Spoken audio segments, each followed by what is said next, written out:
রোববার দুপুরে মিতুদের বাড়িতে এক অদ্ভুত উত্তেজনা। বাবা-মা সবাই মিলে ঠিক করেছেন আজ বিশেষ কিছু রান্না হবে, আর সেটা হলো বিরিয়ানি। তবে সমস্যা একটাই, বিরিয়ানির স্বাদ নিয়ে সবার মধ্যে মতভেদ। মিতুর বাবা চান বিরিয়ানি হবে মুরগির মাংস দিয়ে, মা চান খাসির মাংস, আর মিতু আর তার ভাই মিঠু চান ডিমের বিরিয়ানি।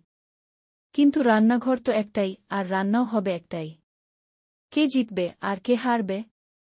মিতু আর মিঠু মিলে এক কৌশল বের করল। তারা ঠিক করল মা-বাবার মতের বিরুদ্ধে একটা ছোট বিরিয়ানি প্রচার অভিযান চালাবে। দুজনেই গিয়ে বাবার কাছে মায়ের পছন্দকে ভুল প্রমাণিত করার চেষ্টা করল, আর মায়ের কাছে গিয়ে বাবার পছন্দকে কম গুরুত্ব দিতে লাগল।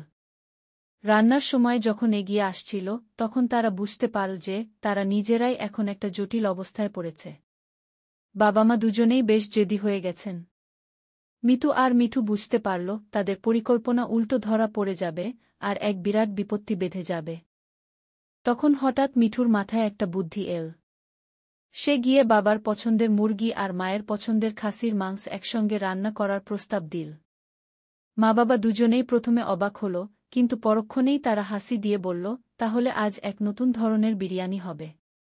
সবাই একসঙ্গে রান্না করতে লাগল, আর যখন বিরিয়ানি প্রস্তুত হল, সবাই মিলে টেবিলে বসে খেল। মিতু আর মিঠু মজা করে বলল, এই বিরিয়ানি আমাদের জয়। সবাই খেতে খেতে হাসিমজা করছিল, আর মিঠু বুঝতে পারল যে কখনো কখনো সমঝোতাই সেরা পথ। শেষ পর্যন্ত একসঙ্গে কাটানো সময়টাই সবচেয়ে মূল্যবান।